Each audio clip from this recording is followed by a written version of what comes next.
music, pop culture, movies, and more with your hosts, Wayne Bledsoe and Chuck Campbell. Hello, everybody. This is How We Heard It, and this is Chuck Campbell here with my co-host, Wayne Bledsoe.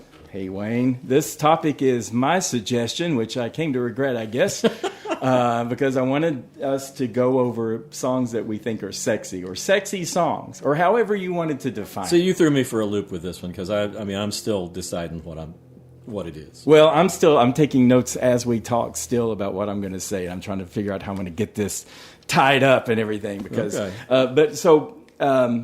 sexy songs to me are songs that can be suggestive or blunt. They can be with or without romance. But the bottom line to me is they have to be convincing. And that's a problem that a lot of artists have, I think, because like if you're doing a love song, there's such a prototype about how we talk about love and how we feel love. So if you're doing a love song, you express happiness and you express joy and maybe a little nervousness if it's not going to work out. And if you're going to do like a breakup song on the flip side of that, then, there's a prototype for that. You're sad, maybe you may feel guilty or hurt. But when it comes to sex and sexuality, most people are really awkward at it. And I think that transfers over to artists too.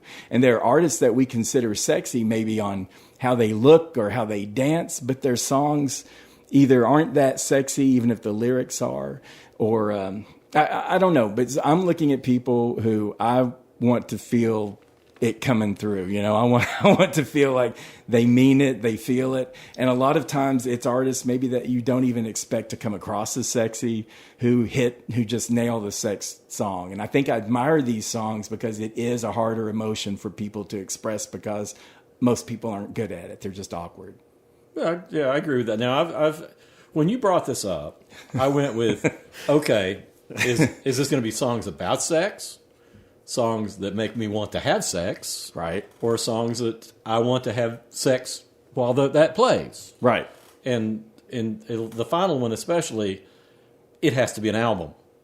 Okay, all right. I mean, goodness knows there are guys. You think a lot of yourself, don't you? Well, there are plenty of guys out there. I'm sure that that one hit song that's 3 minutes long is like. Oh, they're more like 2 minutes long. Yeah, I'm saying they get 30 seconds too much just time. Do your Spotify playlist. You just put all these people out there. So I'm all over the place on what I'm going to be talking about. So you better get started on this. You've I got 450 different songs. I will. Yes, it's like I started writing down songs I thought were sexy, and like within 10 minutes, I had 36 songs, and it's like, oh my God, how am I going to get this down? And so I've tried to do some, how I like to compartmentalize. I'm looking at no songs older than 50 years old, and I've really leaned, about half of them are from the 80s, 90s, up to, like last year. Or that's all of them. All of them are in that time range. I don't go back older than that. I don't know why. I don't connect to songs like sex songs from before I was sexual. I don't know why. Just like, it's kind of like, I don't like old black and white movies and people say, oh, this was really big at the time. I was like, I don't care about that time. That's already happened, This is why we're such a contrast. This is why we're perfect contrast, so because we're not overlapping a lot. But I also wanted to do artists, I know a lot of obscure people who've done sex songs too, but I'm not really dealing with those. If you've paid attention to music in the last 50 years, you should have heard of most all of these people, maybe not the particular songs that I'm singling out. And I'm also trying not to use too many just real obvious songs, but I probably just need to get started or we're never going to get through this. Go for it. All right. So my first category here, I'm doing 20 songs, doing 20 songs. And 4 different categories. I'm going to do 5 songs and let you talk, and 5 songs and let you talk. All right. So my first 5 songs are what I consider classics from the 70s and 80s. That's classic to me. the old. I don't care about the Rolling. What it was that I said. I don't remember. Like some of the really old classics, it's like they've been worn to death, and it's like, whatever. If you want to talk about them, fine. I'm just moving on. But there is one I wanted to bring up, and it's the oldest song on my list. It's from 1974. It's Roberta Flack's That's the Time I Feel Like Making Love. Okay. And the reason I like that song is, to me, it's just got this real, it's very subtle compared to most of these songs I have. It is about sex. It is about making love, but it's so sensual and smooth and just, it's timeless. It's like warm and timeless. So I had to put it in. So it's my one old throwback. I think she did an excellent job with that. I don't know how you feel about Roberta Flack. I like Roberta Flack. Okay. I think that I just love the flow of that song. Now I'm going to move on up to my other 70s song, and disco. Disco might have been the sexiest genre there was, and I know you did not like disco, No. so already we're at odds here. But and I think that you have to look at Donna Summer, who was the queen of disco, who had tons of disco hits, and a lot of them were about sex, either blatantly or subtly. You could have gone with. We've talked about one of them. It's the "I Love to Love You, Baby," and there's "Hot Stuff" and there's "Bad Girls" and all this stuff. But I think, to me, the best Donna Summer song for sex, just pure sex, is "I Feel Love," and that's because it's like a 7-minute orgasm. Yep, I agree. She is just like at this ecstasy point from the beginning, and like through the whole song, she's already up there. A lot of these people work their way up, but she's already at the top, and the whole song is just, like I say, just one long climax. So that's my last 70s song. I'm going to move on up to the 80s here. I don't have time to waste. If you want to say anything, or you, John, if you got anything to say, just pop in there. I'm just agreeing with that. First time I heard that on the radio, I thought, this is just an orgasm. This is all this song is. That's exactly what it is. I just love how hypnotic it is. It is. Yeah, it's hypnotic. it is. Well, exactly. And so is sex, it can be. I mean, it doesn't have to be, you're not thinking about all these other things and you're focused, right?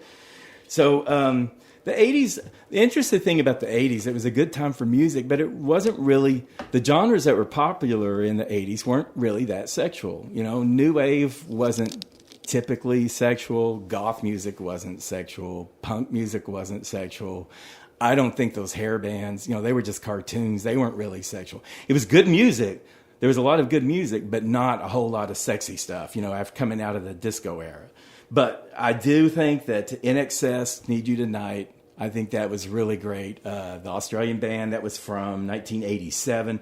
Michael Hutchins just glides into this seductive groove. He says, I've written down some lyrics here. It's just going to make me even slower. But he goes, slide over here and give me a moment. There's something about you, girl, that makes me sweat. And that just spells it out. You could tell he felt it. He wasn't overplaying it or anything like that. It just had that plucky kind of, rhythm to it.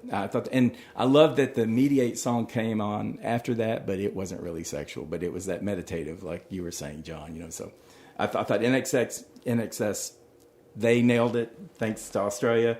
Also, there's another one on here from 86, and it's someone I didn't even think of as sexual until when I first heard it, I thought that's a fun song, but it's Peter Gabriel's Sledgehammer. Oh, yeah. And the thing about that is, I heard it, I thought it was funny, and he's like confident and everything. But I mean, that is a sex song, and he's swaggering along with this BDE, you know what I mean? He's got and it's just really great to hear him just playful and really earnest, but just playing along. Yeah. And I'm sure he's telling you if you lay down, my steam train is coming if you lay down your tracks. And it's just like one little line after another. It's just really coy. I like the brassy sound of it and everything. And it's just blunt and putting it out there. And maybe not something I would have thought from Peter Gabriel, but you don't think of Peter Gabriel as being an overtly, sexual. No, he's normally. I think of him as being sort of pretentious British art rock. Right, and that's it. That's what I'm saying is that sometimes the people who achieve these sexual songs may not be the people you would expect to, and the people you would expect to kind of fall flat a little bit when it comes to delivery, And let me get out of here with this, and I had to, I really wanted to avoid Prince, talking about Prince yet again. I think I talk about him on every podcast. I'm not the president of the Prince fan club, but he's awesome. I can't talk about sexual songs without having Prince on there. It's just mandatory. There were so many Prince songs. You could do 10 Prince songs. And I thought about throwing in Sheila E., Love Bizarre, because he's kind of a part of that song. But instead, I'm just going to go with Raspberry Beret because it's such a clever story. It's about this one-off hookup that he had with this woman, and he's like thinking about it again, and they go down to Old Man Johnson's farm, and the horses wonder who they are, and she knew how to give a kiss, even though she was kind of dumb and all that. But it's just like he's just pining away over, I guess, the sexual encounter that he had, and I like that because it's a little bit different from, like, I was going to do Get Off, which is like really straight up, Yeah. sex song, but I thought Raspberry Beret just had some special artistic nuances. Yeah, it's a little more poetic, maybe. Yeah, very poetic and kind of a little different from the approach that other people took. So kudos to you once again, Prince. I'll talk about you again next week, I'm sure.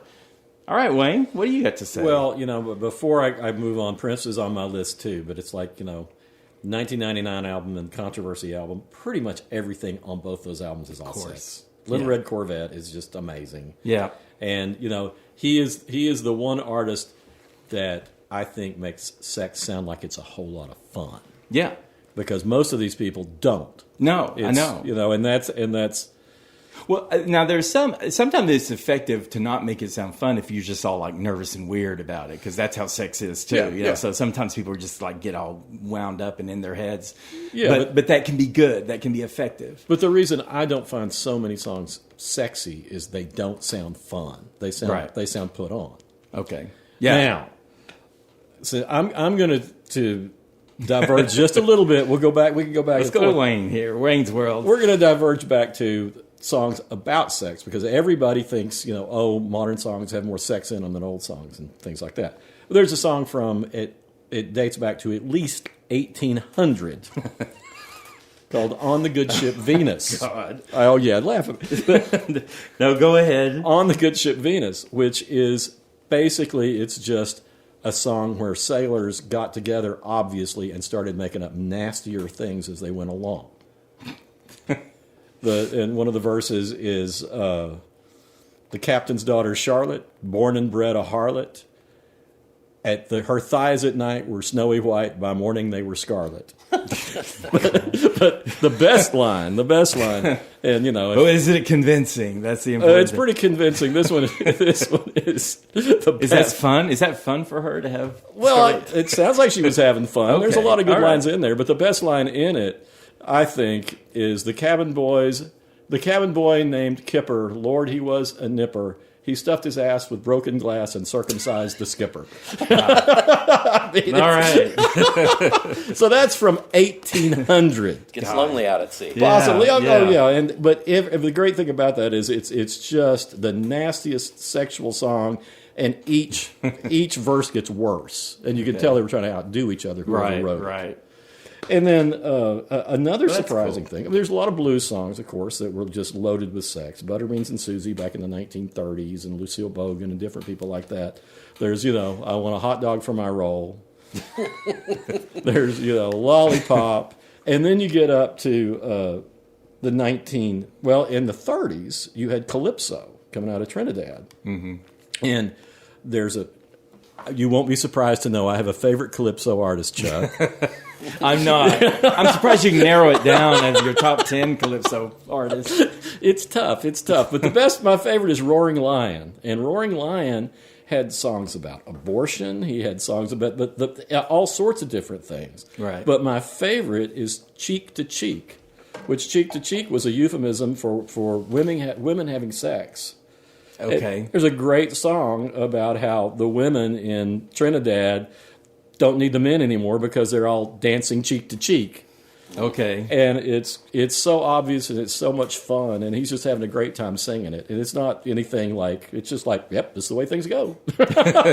They've been ruled, what is it, unnecessary the men have. So that's, Yeah. Well, I've got a woman on woman thing coming up too. So, Okay. All right. So Well, it's a theme through the ages, but go on. all right. Okay. And then we go up to the late 40s, early 50s with Wynonie Harris. And Wynonie Harris was the king of double entendres. When I used to interview Ray Charles, anytime I wanted to kind of get him to loosen up, I'd talk about Wynonie Harris because he loved him so much. He has a song called "Keep on Churning Till the Butter Comes." Wow. And the end of one of the verses is "Wipe off the paddle and churn some more."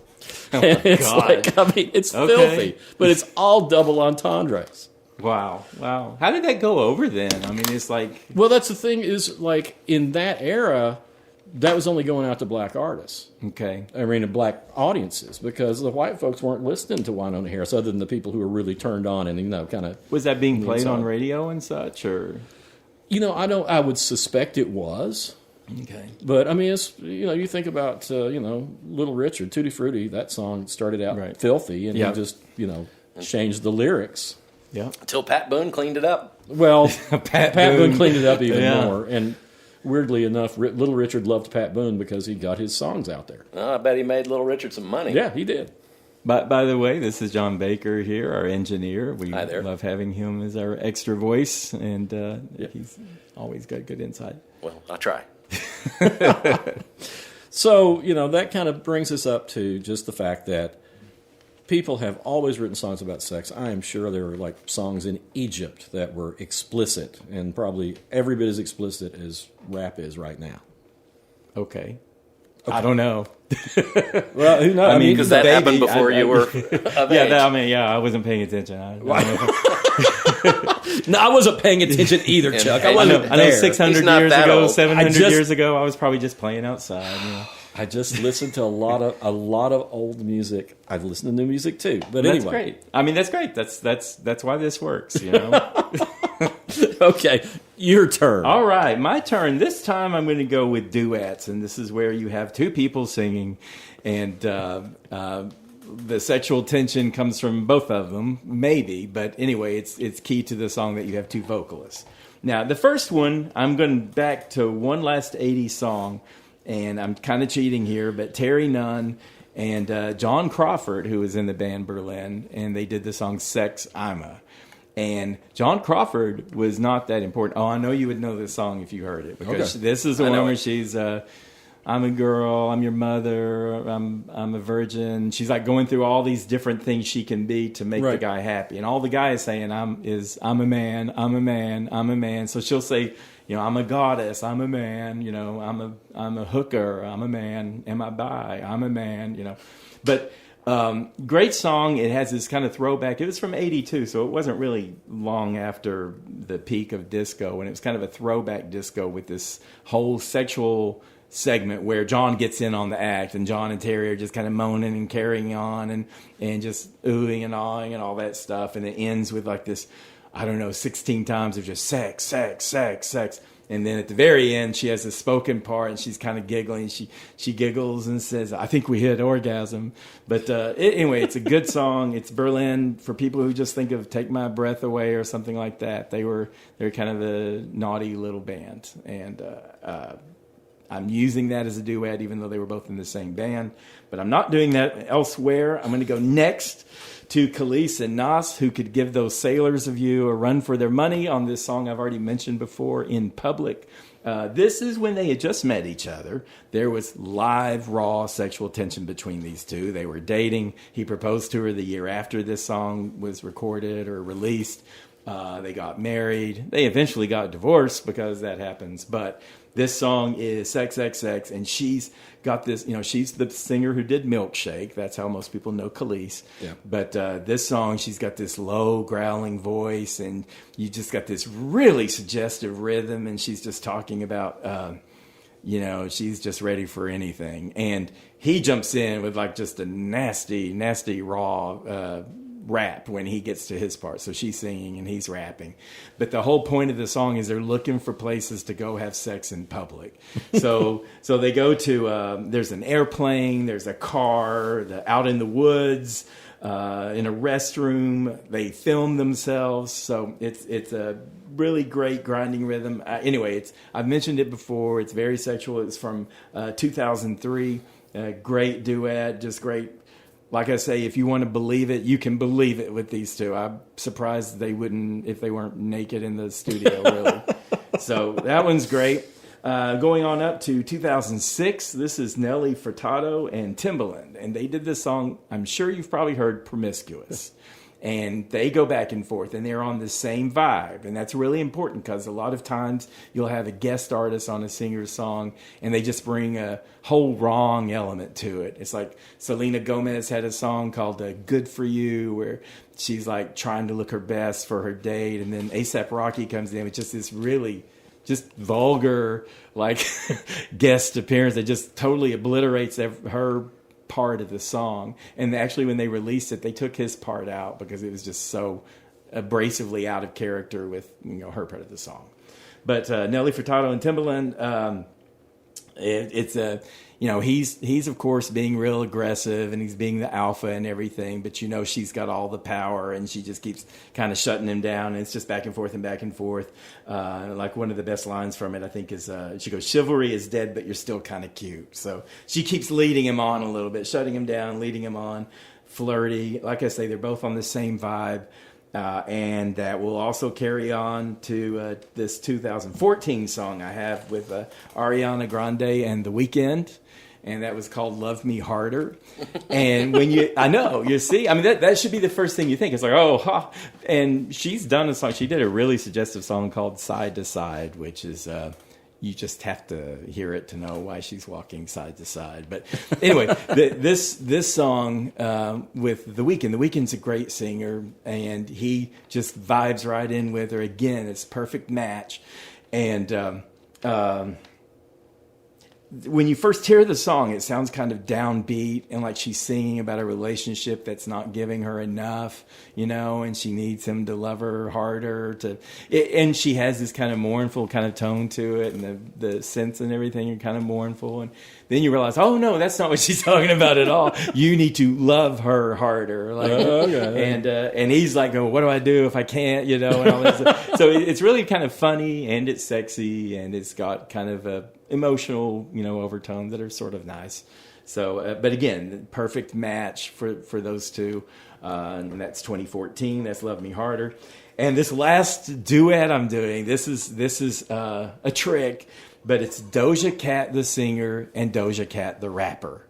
And it's her song "Say So." I've mentioned it before. It's absolutely one of the most infectious songs to come out in years.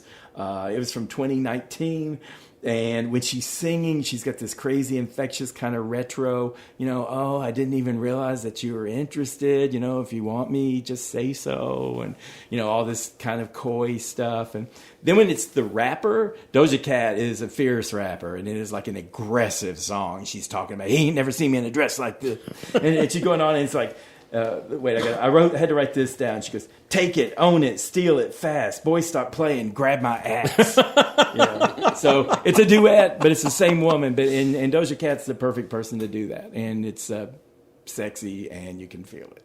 And that's sweet. It's sweet. It's sweet how she can do that and charm everybody. Well, see, as you're talking, it makes me think of other songs. So now I've thought of back when I had my late night radio show, I would do the female orgasm set. Okay. So there's... You would do it? I would play songs. Okay. Play songs. Okay. And there's a great song from the 50s by a duo called John and Jackie. It's called "Little Girl." Okay. And he's singing, and all she's doing is going... through the whole thing. It's hilarious, but it's obviously, she's faking an orgasm. Right. And then the Tammies, which are a group that Lou Christie produced, they have a song called "Egyptian Shumba." And it sounds like the B-52s on speed with the women having orgasms when they sing.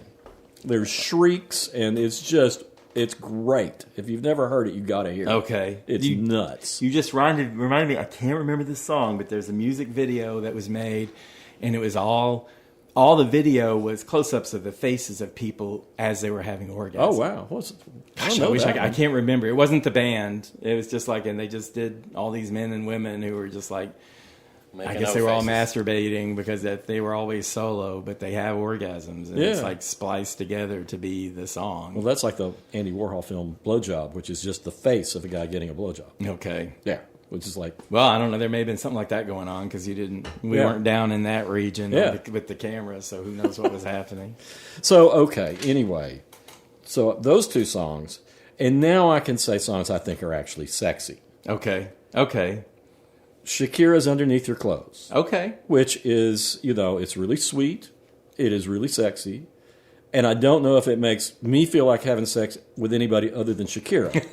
But, when I hear that song, I think about having sex with Shakira. Right. One can dream. Yeah, one can dream. I mean, but it's like, it's sweet. I mean, that's the interesting thing about it, because you got romantic songs like we talked about, but then you got sex songs, and, there's a line where sometimes it's romantic, and sometimes it's just plain old sex. Yeah, and she's good at it. I mean, I was thinking hard about hips don't lie. And Oh yeah. Well, that's Pun intended. with Shakira. I mean, it's like the music is great, but it's beyond the music. It's that vocal of hers and how she puts it out there, how she emotes. Yeah, and if you don't want to wake somebody up and you're watching the video, you can just turn the sound down because That's what you always Shakira. did with Britney Spears songs, wasn't it? Now, see, and Britney Spears is remarkably unsexy. She is. It's like I was going through her songs and thinking, well, what was really actually sexy, though, by my criteria? Well, she's it's kind of creepy because, I mean, what's sexy about her is like the schoolgirl thing that she put out early on. Her early songs. And then, to me, then it just seems like she just seems... Just makes you feel bad. Yeah. Exactly. I feel bad when I watch one of her... She just seems mentally ill and sad. Right.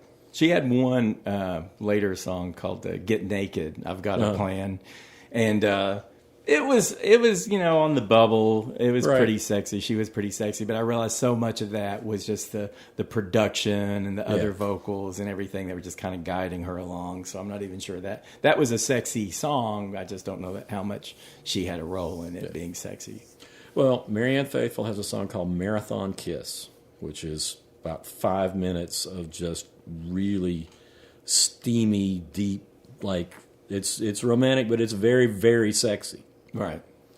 Again, I don't know if it puts me in the mood to have sex, but it's just like, I think she means it when she sings it.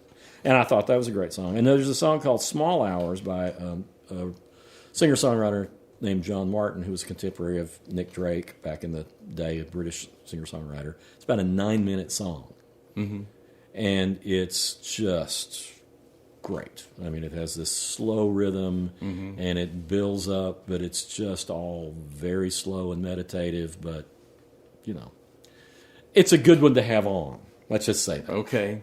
Oh, yeah, I forgot you're having sex with what you're listening to. Well, and I got to say... I'm just like, wow, that's a really sexy song. Driving along, That's the difference. I mean, to me, it's like, if you're having sex, I don't want the song to be too interesting because I don't want to get distracted by, oh, yeah, I love that lyric. Right. I love Hold on. There's this that line guitar coming part. up. Yeah. Wait a minute. Yeah. So, I mean, to me, it's like you put on an album like by Miles Davis or John Coltrane or the best makeout session I ever had before I was with the woman I married and was with for so long. I was teaching a girl how to make out in high school. Good job if you can get it. Oh man, it was great. It was one of the best times ever. Kudos. But it's like, so we put on the jazz station or the jazz program, and it was "Night in Tunisia" by Dizzy Gillespie. And it was like, every time I hear that song now, it's like, oh yeah, this is a really, really good memory. And it's like, Well, and that's the funny thing about it, because if you think about songs that you had sex to, it could have been anything on the radio. I mean, it could have been "Ding Dong, the Witch is Dead" or something like that. But if you were having sex then, that's always going to be a sexy It had "Ding song. Dong" in the title. Yeah, "Ding Dong." Yeah, there's a big tip right there. Just the tip. Just the tip.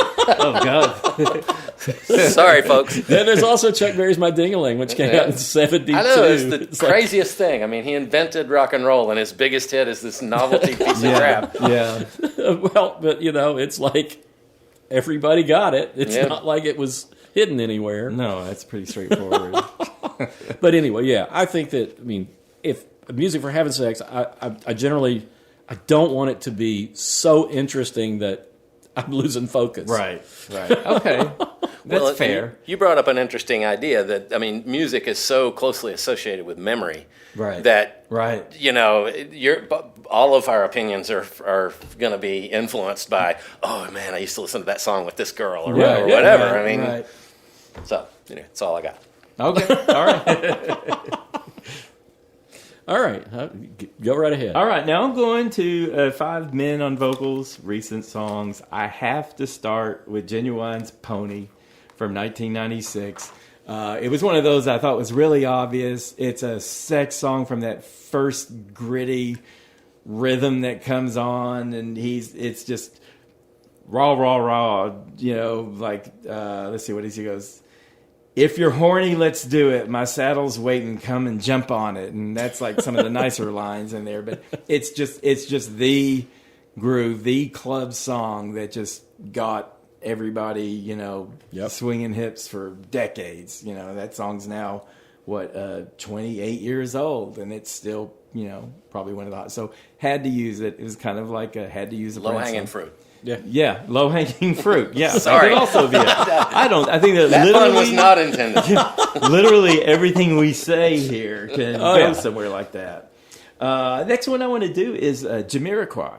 Okay. And he was a British, J.K. is the singer from Jamiroquai, and it was a British act. They were known for virtual insanity. They had this really, really great song called All Right, and it's this just upbeat, kind of funky, clubby type song and everything. But his voice, he's a great singer. I wish more had happened with him. He kind of went off the rails. His voice is kind of reminiscent of Stevie Wonder, I thought. Yeah, it is.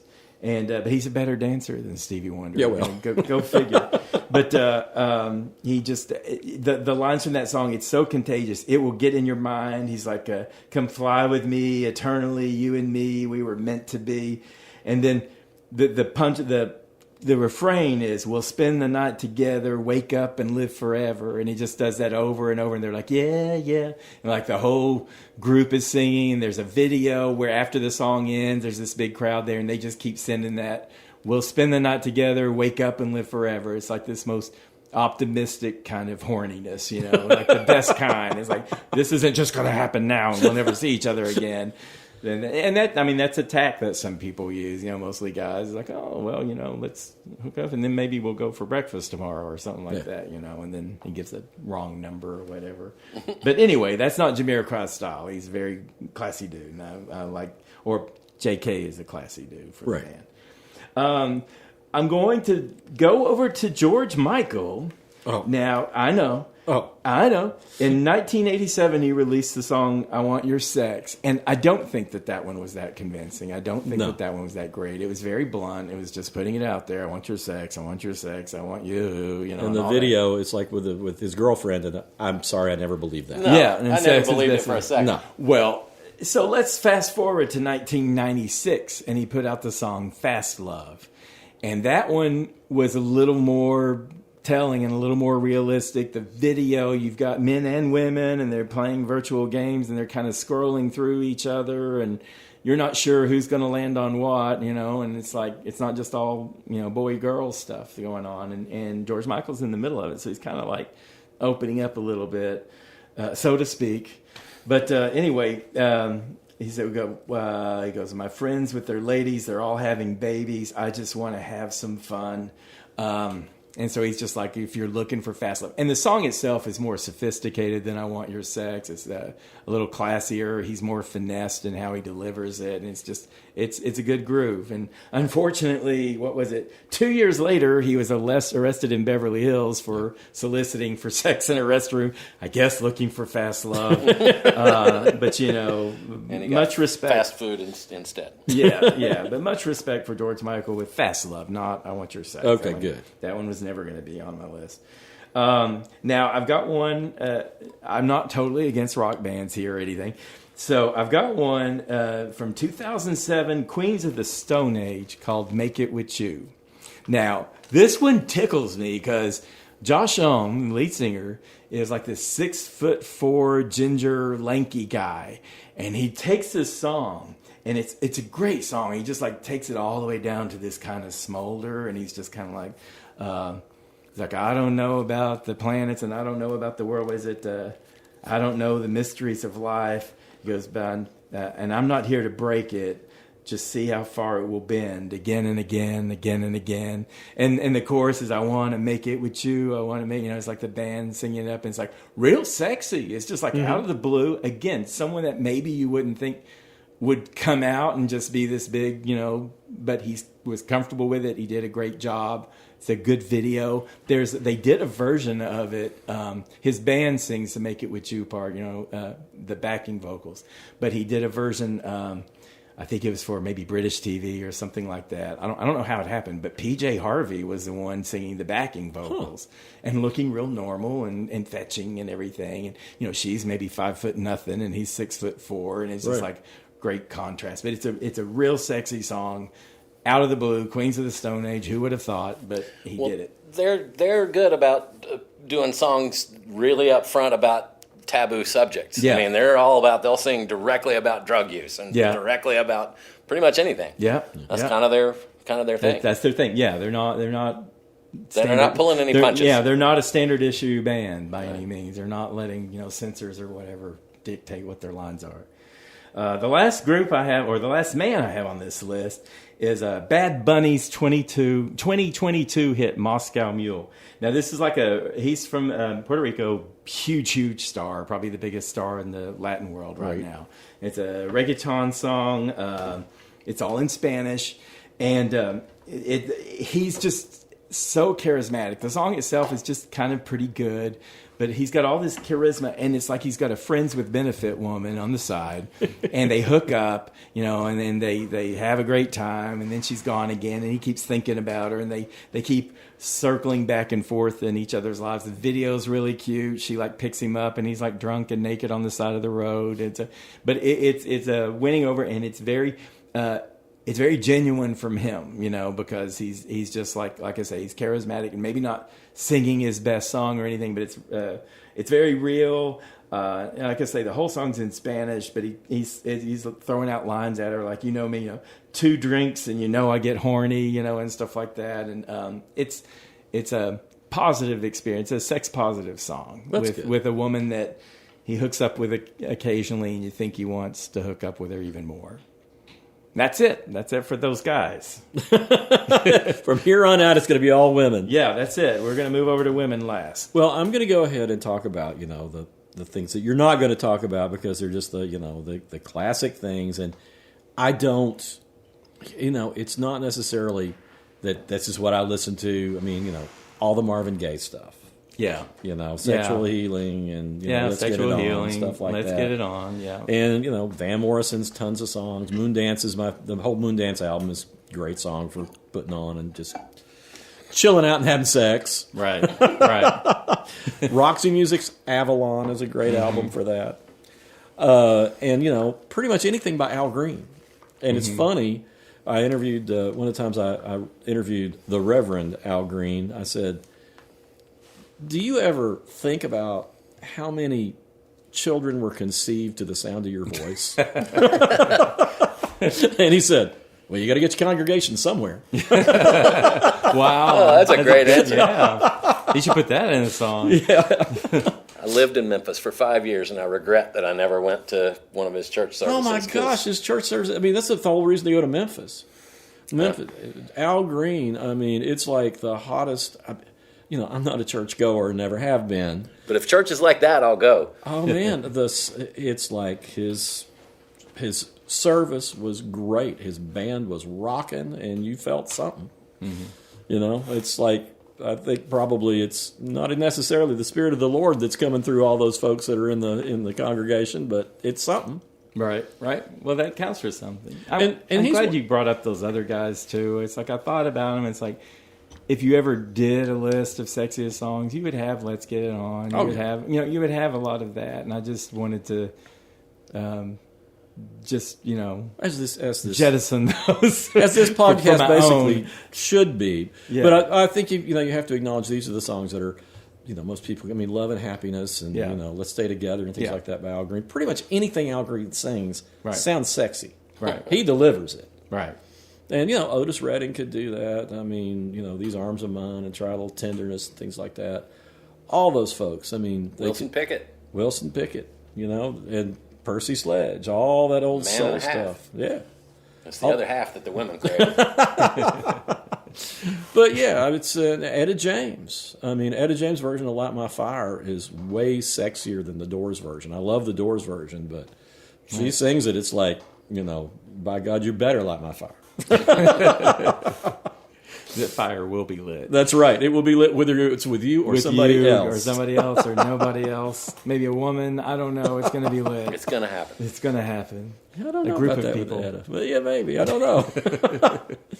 But yeah, I mean, it's funny. There are things that are universal. And I was thinking while you were talking about some of this other stuff. Elvis Presley, the song "One Night with You." Mm-hmm.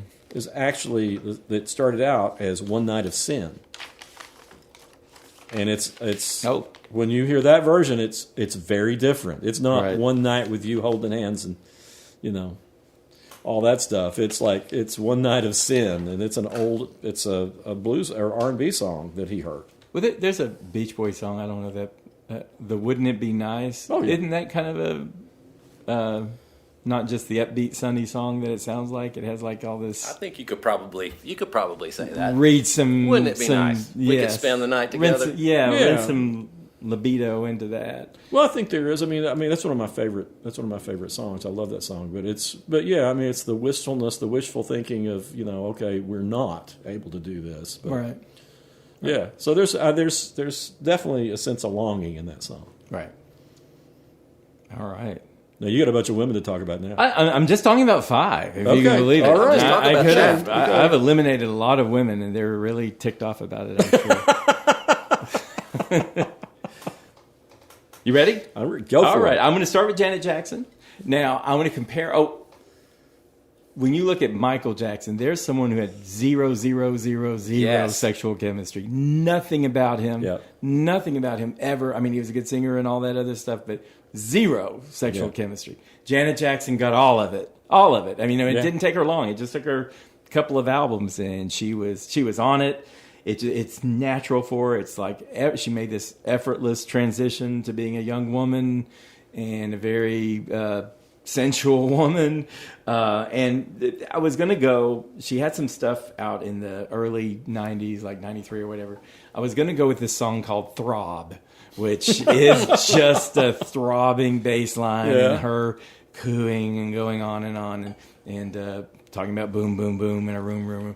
But I ran to that song, and I think that maybe that one just resonates with me more than the song If.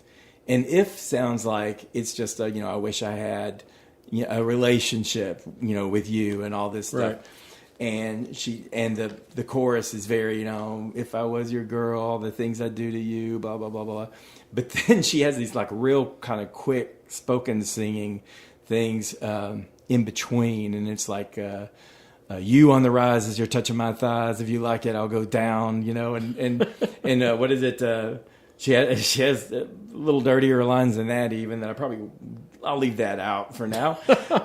We'll see if we're going to go darker later. But anyway, I think that song's great. I think she just harnesses it. She's very genuine when she comes across. It sounds like something that and from all indications she is pretty invested in having a healthy sex life. So good for her. And I feel it, and I feel it. Unlike anything her brother had, you feel it from Janet. He was invested in having an unhealthy sex life. Yes. And there's a little awkwardness with women being sexual because a lot of other people, like Bette Midler, that Ariana Grande song, Love Me Harder, she like blasted her for being all sexual in the video and everything. It's like, Bette, normally I agree with you, but just step back and let her do her thing. And the woman we both admire much, Chrissy Hine. Oh, yeah. She always says, to women rockers, remember it's F you, not F me. And so she didn't want women to over sexualize themselves, but everybody's different and everybody can do it their own way. I love the idea of the FU woman. It's like, but just let everybody be and do their thing. Well, we talked about this in one of the other shows. It does bother me when young women go from Janet Jackson's "Let's Wait a While" to "Tie Me Up and Spank Me." Right. Just when it's like, I've just discovered sex. Yeah. Right. Let me tell you all about it. Well, and that's it. And that's the thing. A lot of times I don't believe that. And that's the women that I'm talking about, the Britney Spears or whatever. I mean, Beyonce, she's this really sexy woman, but when you listen to her songs, it's like, well, where's the sexual in the song? She can move and she can wear hot clothes and all that stuff, but a lot of the songs, I mean, she's doing other things. It's not like their songs don't have any meaning, but she's not really putting it out there. Taylor Swift doesn't put it out there at all. She's not. She's having a lot of sex and a lot of relationships and everything, but she's not putting it out there. And a lot of women choose not to, and that's perfectly fine. Yeah. And if they do, I at least want it to seem like it's coming from them and not the producers. Mm-hmm. So Well, if you've got a woman who I'm putting this out there and you listen to it and you hear it, it's like, all right, amen, girl. You're doing your thing. Yeah, and Miley Cyrus is one of those where I was just getting ready to bring her up. she's really talented, and she does put that across. It's like, yeah, I'm having a blast, Right. And Right. I can respect that. I can too. Yep. Well, I'm going to move to Demi Lovato. Okay. And she had a song in 2015 called Cool for the Summer.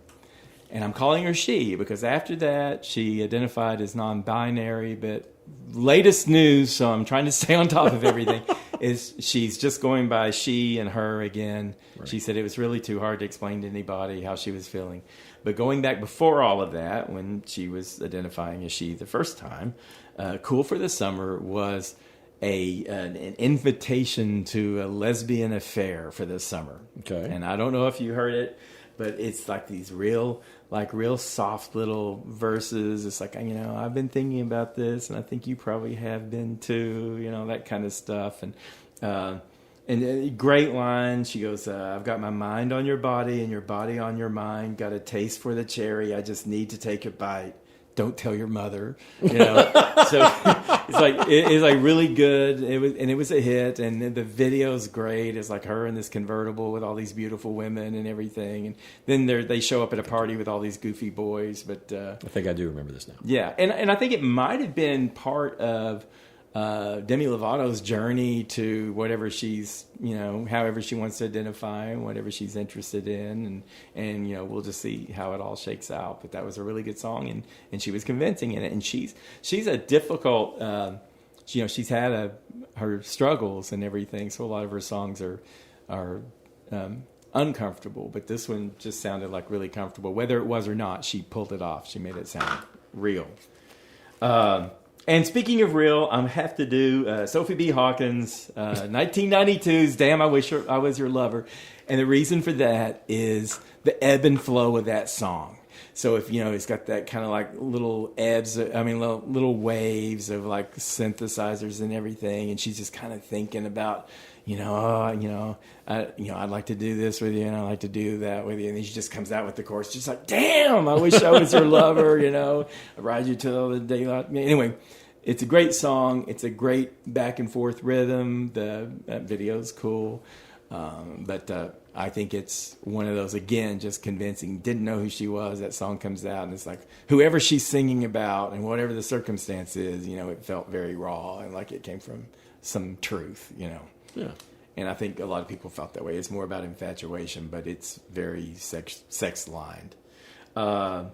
This is a song I've mentioned before. It's Billie Eilish's Oxytocin. Mm-hmm. Most people think of her as like the really ponderous, mournful songs and really reflective. Oxytocin is a sex song. She does an amazing job with it. It's got it's got the right rhythm, and she's doing the sighs and everything. And she says, what is it? It can't stop it once it's been set in motion. I like to rub it in like lotion.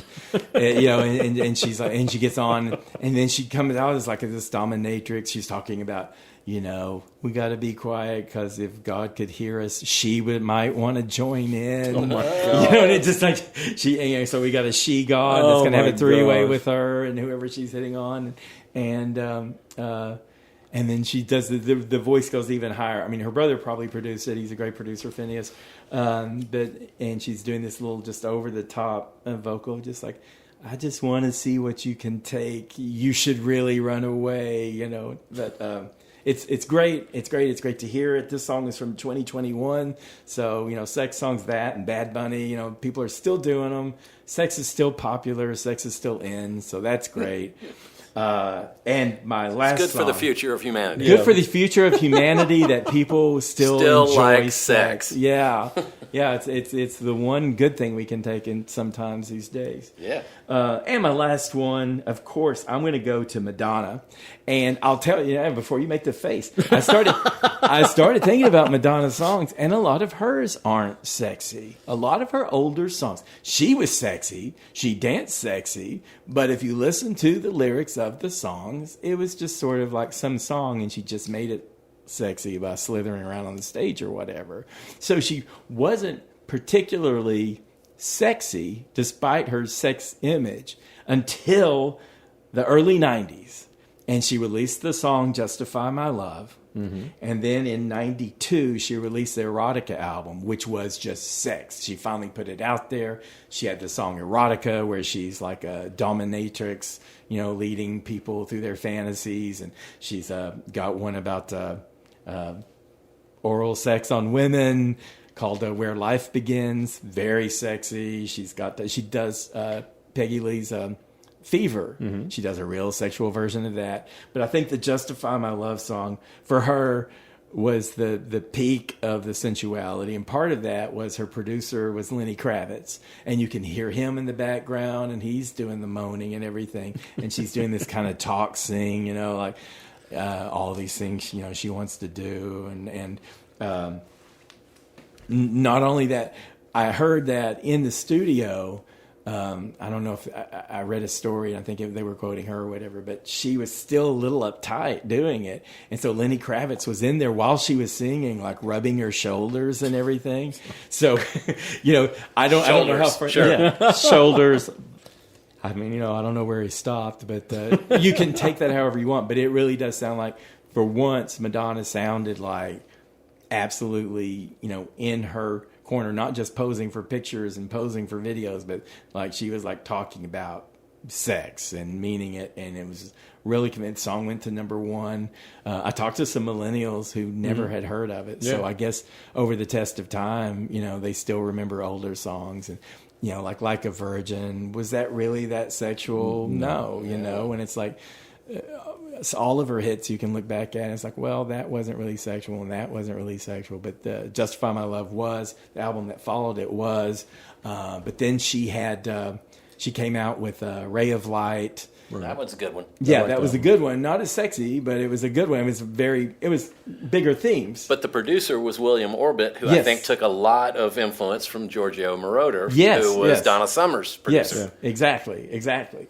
And oddly enough, that's when she had Lourdes and started adopting children. We talk about how women can be affected when they have children. Yeah. I do think her career slowed down within a couple of years because she had Ray of Light, and then she had music, and then she just kind of like petered out for a while. No pun intended again. But anyway, I did find what I thought was a very satisfactory, great Madonna sex song. Well, the sexiest song I think of Madonna's, the only one that makes me, because I always thought it was such an act, that it never really affected me. Right. But the song Bedtime Stories, which is a little bit spooky in the way it's delivered, and of course it's co-written with Bjork. Right. But that one, I get it. Right. That one to me does sound sexy. That does sound real. Right. It did, and she had the little and all that stuff going on, and what is it? Today's the last day that I'm using words. You can hear Bjork's writing influence on the lyrics. Yeah, that was a good one too. But that's the one that's the only one I can think of right off that I think, I buy it. This I get. Yeah, but when you're talking about put on, that's what I mean about how so many sex songs just don't work at all for me because they sound put on, and that crosses other types of entertainment. Like you've seen movies where you have sex scenes between people that had no chemistry. Oh yeah. Even porn, sometimes you don't buy it, even though they're doing it. It's like whatever. Yeah. Not that I'm the expert on that or anything, but no, go ahead and just let us all know, Chuck. The singers same way. A lot of them try it, and I think most of them fail. And you never know when when a Josh Homme is going to come up and be the sexy person, you know, and then the people you expect to be sexy have zero. This is just for the sexy people. This is for the sexy people. Well, I think if you have to try to be sexual, then you're probably... Then just don't. Yeah, just it don't. just has to come out of... I mean... Oh my God. Sorry. Yeah, pun. I More didn't puns. that. Okay. Has to be natural. Yeah. Well, okay. Are we done talking about sex? Well, I mean, for this week we are. Okay. All right. Oh, actually, I'm not, because I did have a recommendation. Okay, well... Should I do a music recommendation, or should we flip? Let's do our music recommendations first. All right. Because mine kind of relates a little bit to what we've been talking about. Okay. So this is... I told you, all of those people that I've mentioned, if you just have kind of some knowledge of music of the last 50 years, you probably have heard of most of those people, maybe all of those people. Here's someone that you're not going to have heard of, but you may have heard of Kid Creole and the Coconuts. I know you have. Oh, yeah. And they had great songs. They were kind of like a orchestrated, jazzy kind of band. And Kid Creole was like this kind of comical singer, fun songs. And the Coconuts were 3 women backing singers for him. And they had like Endicott and Annie, I'm Not Your Daddy. The videos were played on MTV back in the 80s. A lot of fun. A lot of fun. Well, the Coconuts also did an album apart from Kid Creole, and that was great. Maybe better than the Kid Creole albums that they had done. They had a song called Did You Have to Love Me Like You Did, which was awesome, great video. And they were very playful against each other. And then one of them, one of the 3, Christina Monet, had her own album beyond that. And there's a French song called La Poupée qui fait non. And that means the doll who says no. Talking about doll as a beautiful woman who always says no. Right. And so a lot of French artists and some British and American artists have covered that song. It's real popular. It's been covered in a number of different ways, from folk to rock to whatever. But she did it as just this hot song, and she's singing it in French, and she's this woman who keeps saying no, and like you've got these women singing in the background. You can almost picture them can or whatever, and then there's a guy. I don't know if it's Kid Creole. I meant to look that up, but there's a guy who comes in, and he's like singing, and she goes, well, maybe, it's all in French, but he's like, come on, and he's like, maybe, and they talk back and forth, and she's just being so coy and so French and so sexual. So I would recommend Christina Monet, La Poupée qui fait non, or the Christina Monet solo, or the Coconut solo, or Kid Creole and the Coconuts. So it's a whole lot of recommending. You recommended a bunch of people in that one. Yeah, I did. But it's all people who deserve to be noticed. Christina Monet, I believe she died of COVID a couple of years ago, so that's too bad. But, just check it out. Check them all out and see what you think. Well, related slightly to this, and it's a band called the Handsome Family. Okay. Which is a married couple. And the wife writes the lyrics, and the man sings everything, but they have the weirdest love songs that you've ever heard in your life. Okay. And if you saw... I think it was the first season of True Detective. They had the theme song. That was one of their songs that started it out. Mm-hmm. But they have an album called Honeymoon. Okay. And these are all sort of kind of love songs. Okay. And there's a great one called Darling, My Darling, which is all about bug sex. Bug sex? Wow. Darling, my darling... watch me fly up in spirals. And it's you're listening to this. It's like by the time the song's over, you're like, man, bugs really do have intense sex. I mean, Craig Manis. You want to talk about? I know. Intense. Well, that's the thing. It's like that's commitment. It's got to be worth it, dude. If you're going to go through that. Yeah, darling, my darling, gnaw me down to my wings. It's like, but. Everything they do is great and just so strange. Right. But the album Honeymoon, if you want to hear the weirdest love songs ever written, it's these guys. They're terrific. You know my love for weirdness. You're going to dig it. I All mean, right. So this is the weird sex. yeah. segment Well, then. they also have an album. My favorite album by them is probably Last Days of Wonder, which Okay. is it's just all sorts of crazy things. They've got like Tesla's Last Days, and the great song about explorers where everything goes bad, and just lots of different. Is a couple or is it a They're a married couple. okay? They're a married couple. They It's, call themselves a handsome family, but it's just the two of them. yeah, just the Okay. two of them. It's the Handsome Family. Handsome. Handsome, just like good looking. Yeah. Okay. And I can't remember. I think they're originally from someplace like Chicago or Detroit, but they live out in, I think, New Mexico now. Okay. When did these albums come out? I mean, Well, they're still releasing albums, but Oh, okay. Honeymoon came out probably 10 years ago. okay. And the album that the True Detective theme song came from, I think that one's like 25 years old. Maybe they've been around for a long time. Okay. But they're a great band, and Rennie, the wife, there's an album called Wilderness, and she also released a book. If you order Wilderness, the album, you ought to order the book too, because she has these little short stories. Every song is about an animal, and one of the songs is about how beautiful the little bighorn massacre must have looked to the flies. All right. Well, I'm going to do a quick pivot to How We Saw It, which is the visual aspect of our How We Heard It podcast. I'm recommending a movie, a recent movie, 2023, Talk to Me. It's an Australian horror movie, but so the premise sounds like it's a pretty good horror movie. It's a bunch of young people, kind of little risk-taking type people who are real fun and fun to be around. They have all their peccadillos with each other, and but there's a viral thing going on, and it involves this arm. There's an arm. It's like I don't know. It's like a ceramic or a plaster arm that may or may not have a human arm in it. That may or may not have come from a psychic or a medium who may or may not still be alive, right? But the trick is you grab the hand, you grab this artificial hand with your hand, and there you've got to set up the environment. You have to burn a candle and all this stuff. And you grab the hand and you see someone dead sitting across from you, just a random person. Oh, cool. And then you invite them into you. So they'll enter your body, and they're supposed to be, you have to stop this within 90 minutes. You have to take the hand away from the person, and you have to blow the candle out.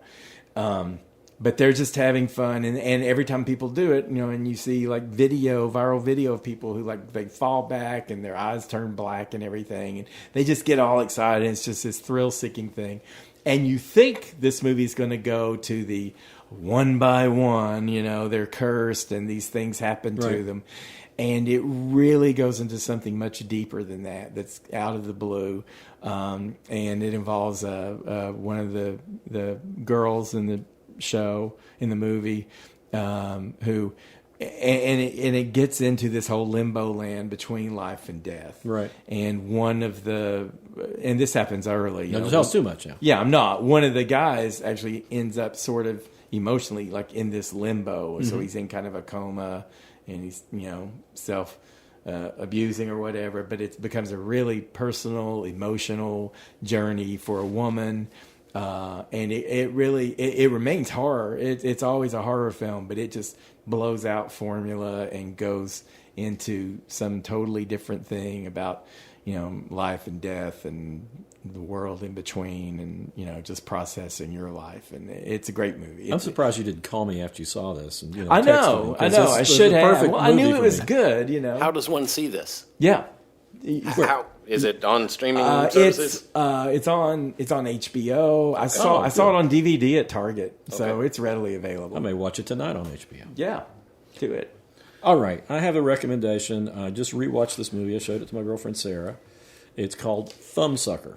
Okay, and it's a coming of age movie about a teenager in a dysfunctional family, and he sucks his thumb. And he's trying to get over that, but he's also, trying to impress girls, trying to get along with people. I mean, it's all the stuff you'd expect. but it is so different and so weird and sweet. It's got Tilda Swinton, Vince Vaughn, and Keanu Reeves as the kid's orthodontist. Okay. And I think it's Keanu Reeves' best role. It's not Okay. big, but he delivers a coup de grace at the end of the movie. Okay. That is, I mean, it affected me very deeply. It's what he says at the end of it is something that it's like kind of a philosophy of life. It's sort of like the end of Candide when you read Candide. Right. But it's a great movie that just totally flew under the radar. I don't know anybody else. I mean, I've introduced more people to it. When's it from? It's from the 90s. And How I think old it's was 90s. the thumbsucker? He's like 16, Okay. 17 So he's maybe. not full-fledged adult really yet. No, it's like, he's a teenage boy. Definitely old enough to stop sucking his thumb. Right, but- and he joins the debate team. They put him on Adderall or whatever it is. I can't remember. I think it's Adderall. Is it a And- compulsion then, or like OCD? Well, or? yeah, I mean, it's something he's socially awkward and very full of anxiety. Okay. So that's why he keeps going back to it. Okay. And Vince Vaughn is the debate team coach that kind of helps bring him out of it. Okay. And it's one of those movies that flew under the radar. I don't know why people didn't see it, but it's great. The name sounds familiar, but I never saw it. Yeah, I think it was 90s. I may be wrong. It may be 2000. If only there was some way to find out. I know. I don't have my phone. I don't worry about it. I We write have- it down because probably I didn't think about it until I was sitting out in my car before we walked in here. But I'll look it up right now. Say something, and I'll look it up, and we'll find it. I'll say that I looked up 400,000 things before I came here. So how dare you? And he has Yeah. 7 pages of handwritten notes. I have notes upon notes upon notes. Well, All I I can go over songs I didn't make the list with. 2005 is when it There came we out. go. 2005. So 19 years. Yeah. So it's an old No, 2005. I was remember 19 years ago. 2005. Yeah, I mean Yeah. it's an couple old years movie, ago. but it's on Tubi for free. Okay. I recommend that you go ahead and rent it for if it's like $3 because Tubi has commercials, don't they? Tubi has commercials, Yeah. and it really Worth $3. yes, it messes up the flow of the film, and you really kind of don't want it to stop. Right. Okay. But yeah, Fantastic. it's a great movie. Don, you got anything for us? Well, back when the music thing was going, these are not sexual songs, but I got a couple of bands that I've been listening to Okay. let's lately. hear it. Okay. There's a band called Deeper from Chicago. Are you They're- sure that's not sexual? It's not, well, they don't sound very sexual. Everything's sexual. Well, yeah, but I really like them. I'm a guitar guy, so I Okay. love the guitar interplay going on. And then what was the other band? Sitcom Neighbor. Sitcom Neighbor. Sitcom Neighbor. I'm a sucker for jangly guitar Oh, yeah. pop with lots of vocal harmonies, and these Oh, guys that's just good. write really good, catchy guitar pop songs. Where are they from? No idea. Okay. Deeper's from Chicago. Sitcom Neighbor. We're just going to have to consult the internet. Next Okay. door. All right. All right. Well, we've rambled. I'm proud that we didn't ramble with all my stupid songs. Oh, you I had won't it come all back- written out. You Did we hit everyone you wanted to hit? Oh yeah. I mean, so to speak. more or less. Yeah. Yeah, we hit it. I hit that. You hit Hit on it, those. quit it. Yeah, I hit that. I'll tell you that. I know that's right. All right. Well, we'll get off here and we will catch you all later, maybe without so many. We'll hook up later. We'll Yeah. hook up later. All right. So be ready.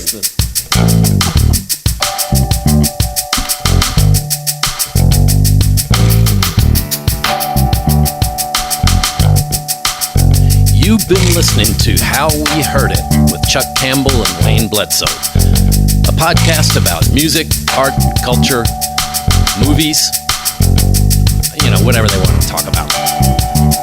How We Heard It was recorded in Knoxville, Tennessee at the Arbor Studio by John Baker. If you believe you've been abducted by aliens during listening to this podcast, we take no responsibility for that. How We Heard It is a Tear Owl production, and if you'd like to reach out to Chuck or Wayne, send an email to howweheardit@gmail.com. Come on back next week and we'll have another show for you.